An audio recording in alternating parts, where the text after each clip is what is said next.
The Real Estate Revolution radio show is designed to educate Missoula homeowners and home buyers how to navigate the uncharted waters of the current Western Montana real estate market in an educational, often edgy, and high-energy fashion with host Jason Baker. Jason will teach you all the secrets on how to win with real estate, from listing your property to purchasing investments. Jason has you covered. Be sure to check the home of the week, the good news, and current market updates each week. Jason is revolutionizing the real estate experience for over 100 clients a year. Welcome to Real Estate Revolution Radio with Jason Baker. Jason, how are we doing on this fine Sunday? We are doing amazing. What are you doing? I'm enjoying the sun. Apparently, radio DJs and real estate agents work 8 days a week. Yeah. You know what I'm saying? I mean, here it is. It's Sunday. Uh-huh. You know, it's noontime. I mean, shouldn't we be smoking brisket? Why have one on? You do? Oh, yeah. Oh. I must just not have got that. My pellet smoker. It's a set it and forget set it kind of thing. Yeah. You got a little app on I got one little app on my phone. It's just great. That's not even fair. It was so funny because I was so twice, you know, because for a real estate agent, you know what I'm saying? We don't pass an IQ test. I'm not sure if you knew that. Like, we pass this realtor test. I think it's just to make sure you can read. But we definitely. So I got the new smoker. I got it from Costco. I fired up, you know, used it about 10 times, and every time the app is telling me, you need to clean this thing. Yeah. You need to clean this thing. And I'm like, so you know, it's like one of those things you can like swipe right. You know what I mean? Like, I don't need to clean that thing. Yeah. If this thing's quality, you don't need to clean it. Ignore it. So I'm out there. I got a brisket on, and you know, briskets don't take a minute to cook. They take a good long time. Mm-hmm. And I go and I'm like, I smell the smoke rolling. Everything's great. And then I go out there and it ain't rolling anymore. What happened? Yeah. Well, I got to clean my grill. You got to clean it. So there it's at. Dry aging in the 80-degree heat for 2 hours with no smoke, you know. Yeah, and you didn't eat till midnight. No, yeah, I know. It's exactly right. Yeah, we ate it for breakfast the next morning with the omelets. Yeah. So, I've been there. So needless to say, I got the shop vac over there. I started, you know, I pulled everything off, shop vac that baby out. Man, she's been working good ever since. Yeah. Working so good I haven't used it. Yeah, because you're afraid of the app bossing you around. That's right. Yeah, you know, it's like my GPS. We have a British gal that works for one of our teams, and I think in Indiana, and I go, gosh, you know, Amanda, every single time I turn on my car, I got a gal that sounds just like you yelling at me. Turn left. Turn left here. It's so funny, yeah. And then my wife commences from there. But anyway, so welcome to Real Estate Revolution. It's Sunday fun day. We got it. Casey's got stuff smoking on the barbecue, and today we are going to be talking about a little bit what's going on in the Missoula area market. Last week we had inventory right around that 240 range. We still do. So we haven't had an increase in our inventory. Okay. We put 3 listings live here in the last few days. We'll talk about at the end of the show, which is great. But yeah, we're definitely seeing the thing that we're noticing is the days on market are creeping up. Average days on market's around 88 to probably 90 today. And that's just simply a byproduct of high rates, $1,000 more every month on their payment if they're not paying cash, of course. And just, you know, more houses, less buyers because a lot of people left the market, right? And there's just more for them to choose from. So it's kind of like what we're seeing that there's a little pause in the market. They're going, buyers are saying, hey, am I going to get a better deal if I just wait a little while longer, right? So there's a little bit there, but what they're fighting against is constantly raising or, you know, supposed to be raising interest rates. So some of them are saying, heck, I don't care if I pay $5 or $10,000 more than I would in 6 months from now. I just want that nice low payment because, you know, $5 or $10,000 on a payment is virtually nothing. Well, there's always the opportunity to refinance down the road too. Yeah, it's like, you know, Jesse was saying. Jesse said, you know, marry the house and date the payment, right? Yeah. You know what I'm saying? I'm sure. Date the rate. Yeah, date the rate. Date the rate. That's what he said. Yeah, I can never get it right, but that's okay. You got to. Why buy the cow? That's right. That's exactly right. Or you could just leave it on the smoker for 2 hours, not smoking. Exactly. Yeah, something like that. All sorts of good stuff. I am so excited today because we're going to be talking about 1031s, and there's so much misinformation out there. Like, I don't know anybody in the world who likes to pay taxes. Really? Yeah. Oh, I think it's kind of like mosquito bites. They sure are fun to scratch. Oh my! And pick them later. No, gross. I love taxes and mosquito bites. Those are two of my favorite things. Like I look at my kids and I'm like, I'm hoping like CPS doesn't come by the house because they're going to be like, what is wrong with these kids? I mean, what kind of is that a monkey pox or chicken pox or what is that? No, that's called blood left in them. Yeah, that's called living in the swamp. Yeah, Baker style. Yeah. No, they've got about 9,000 mosquito bites all over them from the farm. We've got water everywhere, and man, I'm just starting to have to water my hay again. Unbelievable. So, wow. Anyway, yeah. So 1031s are on the menu for today. Okay, that's for sure. I want to learn more about 1031s. We have special guests too. Yeah, I think we do. Are they still there? You think they've hung up? Are they on the line with us right now? I don't know. Hello. You better introduce these fine gentlemen. We're on the line. Jonathan and Max. Is going to take a quick commercial break, and when we come back, we're going to talk 1031s. So keep it here. You're listening to Real Estate Revolution Radio with Jason Baker. Hey, you've heard me talk about the fact that with interest rates going up now and likely a lot more in the future, Goldman Sachs even predicts 11 in 2 years, it will impact buyers' ability to buy a home. If you're thinking about selling your home, maybe you need to sell it now before more buyers get priced out of the market. Now more than ever, you need an experienced real estate agent that can bring you a smart strategy to generate multiple offers from the right buyers to net you the most money. I'm talking about Jason Baker of Rise Realty, Montana. He knows how to cut through all of the talk and to give you accurate information.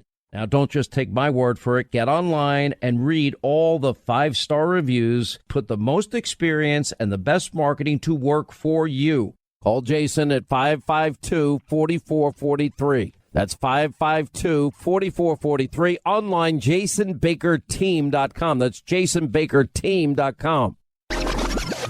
From listing your property to purchasing investments, Jason Baker has got you covered. Time for more of the Real Estate Revolution Show. Welcome back to Real Estate Revolution Radio with Jason Baker. Jason, we're talking 1031s today. What's a 1031? Oh my, dude, I have no clue. That's why I'm doing the radio show.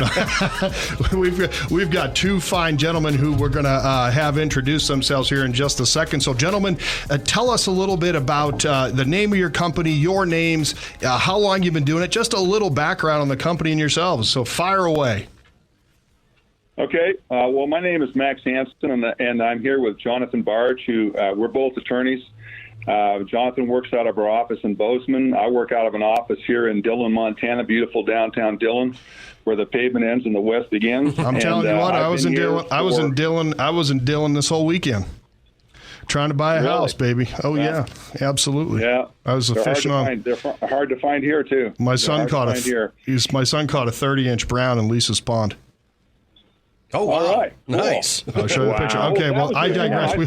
We always talk about hunting and fishing and not 1031s in real estate. But anyway, all right, fire away. Go ahead. Sorry. I saw the picture of your son. That was a monster brown. I don't know how many pounds that was. He didn't have time to weigh it because it was catch and release. But, man, that was awesome. Yeah, it was good. And he was excited, too. Yeah. As I said, my name is Max Hansen. I'm an attorney. I've been around Dillon. I was born here back in 1949. I started doing 1031 exchanges in 1978, so that kind of dates me. I came back here in 76 from law school and had a law practice and then started an exchange company, American Equity Exchange, and did exchanges and practiced law. And then I ended up selling my exchange business to Accruit LLC, which is headquartered out of Denver. They're friendly competitors of mine for about 20 years, and it was a great move for me. Also, some employees that I had here continued working for Accruit, and I spend time here in the office in Dillon and also have an office in northern Utah, a little town called Plymouth, Utah, about an hour north of Salt Lake. Jonathan joined us here this year, and I'll let Jonathan tell you a little bit about himself, and then we can talk a little bit more about the specific stuff with regard to 1031s. Awesome. Yeah, gentlemen, thanks for having me on the show here, Max and I. Prior to joining Accruit, I was in public service for about 20 years, in the military for a bit, and was a law enforcement officer here in Bozeman. Then decided, you know what? isn't just enough excitement. So I figured I'd go to the beautiful town of Missoula and go to law school. Finished up last year and then had the great privilege to get on board with Max and work with him with Accruit and learn everything there is to know about like-kind exchanges and 31 exchanges. And it's been a real blast. So great to be on the show and help educate some of the folks here when it comes to these transactions and kind of dispel some of the myths and clarify what's required when it comes to exchanges of real property. So thanks for having me. I just have to ask, Cat or Grizz fan? Oh, yeah, good one. You know what I'm saying? I mean, law school here, he's a Grizz there for a little while. I mean, are you cheating or what?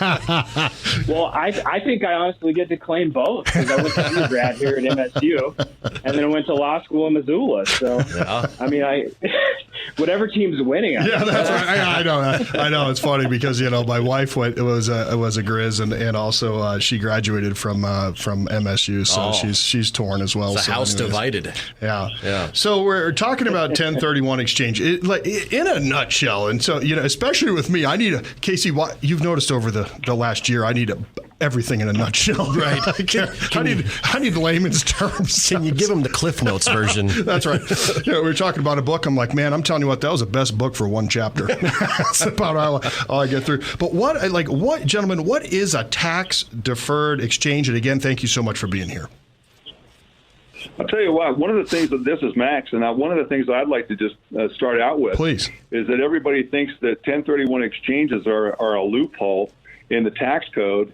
We're in our 101st year. 1031 has been a part of the tax code since 1921. Oh. And it's really a fairly taxpayer-friendly code section. And the thing about 1031 exchanges is if they're done properly, it allows a taxpayer to sell a property that they've held for a period of time that's an investment property or property that they've used for a business purpose, whether it's a Main Street business, whether it's a farm, ranch, a commercial building, storage units, that type of thing. They can sell that, and as long as they go through the necessary hoops, dot the I's, cross the T's, and do it properly, they can defer the capital gain tax, both the federal and the state. Wow. And just keep rolling over their investment and keep adding to their real estate portfolio. I have a real stupid question. Is it a good idea to pay your taxes? Yeah, I think. Just asking for a friend. Yeah, I was just asking. I know it's so funny. I get into real estate. I'm like, what's a 1099? Didn't they take taxes out? Oops. Yeah. Oops. So is it if you're going to go sell, and we'll get into what kind of properties if it could qualify for, or what does the status of the property have to be in order to offset this tax or kick the can down the road, if you will? Awesome. Yeah, that's a great question. So it all comes down to, the qualified use requirement under the code and what you've held that property for. Sure. So qualifying assets include commercial real estate, agricultural, farm and ranch, rental real estate. It's actually pretty broad. I mean, obviously it, excludes, vacation and second homes, and it excludes your primary residence. But if you're holding that property and you're generating income from it, or you're using it, you're holding it for investment, you can include just raw land parcels too that you've held for investment. Yeah. All of those types of properties are eligible for tax deferred treatment as long as you've met that general rule that you've held it for 2 years and you've held that asset and it meets up with what the code describes as qualifying asset. So, it's actually great, to get that information out there to let folks know that, hey, if you've got this in your portfolio, it's eligible for exchange treatment under Section 1031. Yeah, that's. One of the things to further clarify, sometimes it can be held for less than 2 years as long as the taxpayer acquired the property with a bona fide intent to hold it for the requisite purposes. Right. And another thing that, just to add to what Jonathan says, the whole broad range of properties is basically, everything but the kitchen sink. But there's a lot of people that are even sell conservation easements on land that they own, and they take the money from the sale of those conservation easements, creating green space, open space for the general public, and for wildlife habitat, for riparian areas and that type of thing, they can take the money from that and use that to acquire other types of real property. Wow. I mean, we've even had people that sold the rights to museums to mine for paleontological, for dinosaur bones, Wow. in other words, Wow. that have taken money from those sales and used them to acquire, say, a commercial property someplace or a storage facility someplace, residential rental stuff. Yeah. No, I mean, it's like amazing. You're kind of kicking the can down the road, right? But the thing is that depending upon the tax bracket the taxpayer's in, whether it's the 15% or 20% federal rate, then you add the effective state rate of 5%. And if it's up above a certain level, the net investment tax kicks in at 3.8%. A taxpayer could be paying up to 29% or close to 29%. In capital gains taxes if they just cash out and don't do an exchange. Well, when you take that big a bite out of the closing check when the sale takes place, why not? And if you're just going to reinvest in property, why don't you just reinvest in property? Because as far as I'm concerned, it's one of the best investments going down the road right now. Yeah, there's nobody. And Jason, you're in that market. You can vouch for that. Yeah, there's nobody that said, you know what? I can't believe. And there's not a person in the world that didn't want to buy any property anywhere 30 years ago, and you think it's appreciated a little bit, even just the last year, just a smidge, going up 30%, starting to level out now. So one of the reasons it's like, so a person's weighing this to considering, do I do a 1031 or do I just? I mean, why would they want to exchange versus sell and simply pay the taxes? Like, what are some of the greater motivations for that? It's a tax planning tool and it's a generational wealth tool. Right. Yeah, that's so a great word. Whereas it's not, that's the best way to look at this. It's not necessarily, no, it's not tax free. It's a tax deferred exchange. So you aren't kicking the can down the road. Right. That said, you're continuing to build assets in your portfolio over time and increasing. You're starting with this, one property or two properties, and then you've turned your portfolio of, 1031 property into this broad base, and you have a low basis. Well, your heirs and upon any kind of death or something like that in the family, or they're going to get a step up in basis to the fair market value at the time of that on that day. So essentially, they're not going to be held to this low basis in property. So it's a great wealth management and wealth building tool for generational wealth. People need to look at it. People need to really look at that. We're just starting. I'm 46. I know I don't look a day older than 90. but I'm kicking myself. I'm like, why didn't I start doing this stuff? Why didn't I do a 1031 exchange on some of these properties? But building generational wealth is one of our things that we're trying to do with the agents on our team and just introduce them to this world. And so I would love to have you come over and definitely talk about that. But, let's take an example. So someone buys a property in Dillon, Montana, right? They bought it as an investment property or for a rental, and it's $400,000. I want to paint a picture, a layman's picture of how could we build generational wealth, starting with, there's a property now for sale down there on that new subdivision behind Safeway, right? I wanted to buy it, but it went under contract. It was $299,900. I wanted a place to stay during the duck season, and where I didn't have to pay $1,000 a month or a night or a weekend to stay at this wonderful place where I stayed this last weekend, right? So I buy that $300,000 house. Run me through an example of how you've seen people springboard off an initial investment and roll that into something else using a 1031, and it could just be hypothetical. Yeah. I'll just jump in, and Jonathan, you can add on anything you see I'm missing. But basically, I mean, if you acquired that property for $300,000, I mean, that's your basis. That's the basis that Jonathan was just talking about. Yeah. And say you hold on. I mean, you do a lot of duck hunting. You come on down here. You spend some time there. And you can use it for personal use, up to 14 days a year, without messing up your opportunity to do a 1031 later on. There's also a revenue procedure that was issued back in 2008 that basically says that you can use that property for personal use up to 10% of the time that you otherwise have it rented out. Yeah. Or in a rental pool. So, I mean, you conceivably could use it for up to 30 days a year for your own personal use or immediate family use, and not mess up its status as a 1031 property. Awesome. Okay, so it appreciates in value. You hold it for 5 years. Maybe your kid comes down here and goes to college, because he likes to fish too, but he's also a great student. Yep. And after he's out of college, you decide, well, let's sell this property, and by that time it's worth $600,000. Yeah. Okay, so you've got $300,000 in capital gain, and you've been rented out, so you've probably taken some depreciation deductions on it too.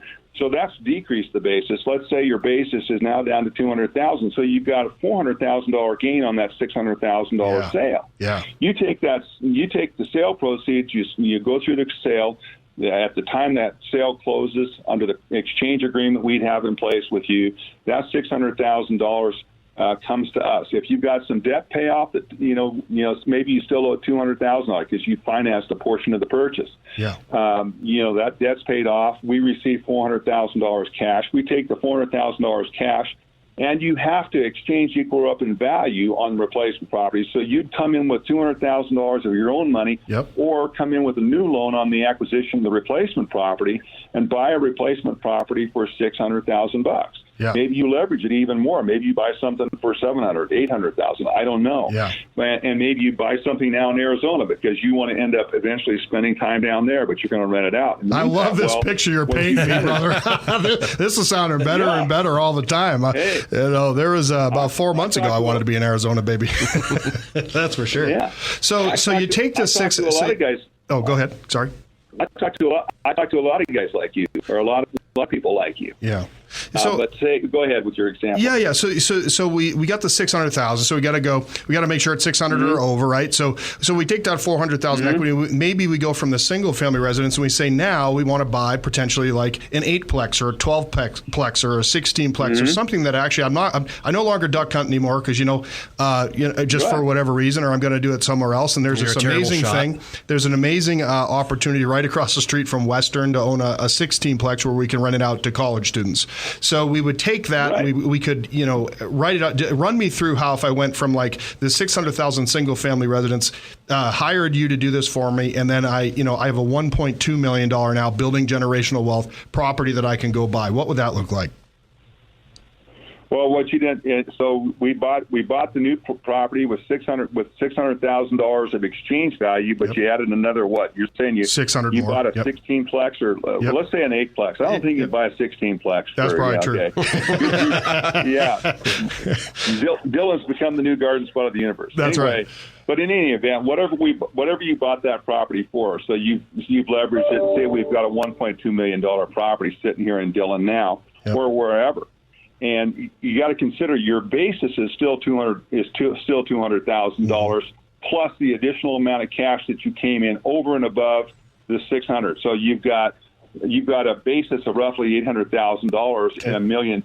I think my math is right. Okay, so you still got that $400,000 equity piece in there, or that gain piece in there. Yep. So let's think down the pike another 5 years, and maybe what you did is you ended up holding that for a couple of years, but at some point in time, you decided, hey, I'm going to find a place in Arizona, but I want a place where I can still go fishing in Dillon at Lisa's Pond. So I end up converting one of those units to my own personal use. Yeah. And now, the property continues to appreciate in value. You're in a position where maybe another 5 years down the pike, you can sell it for $1.6 million, $1.8 million. Yep. Okay. Yep. And what happens is because part of that's your personal residence, you can allocate some of the value. You decide to sell it, you allocate some of the value to your personal residence. Remember, you and your wife can defer up to $500,000 of gain, or if you're a single person, $250,000 of gain. So on that sale, you can pull some of that cash out.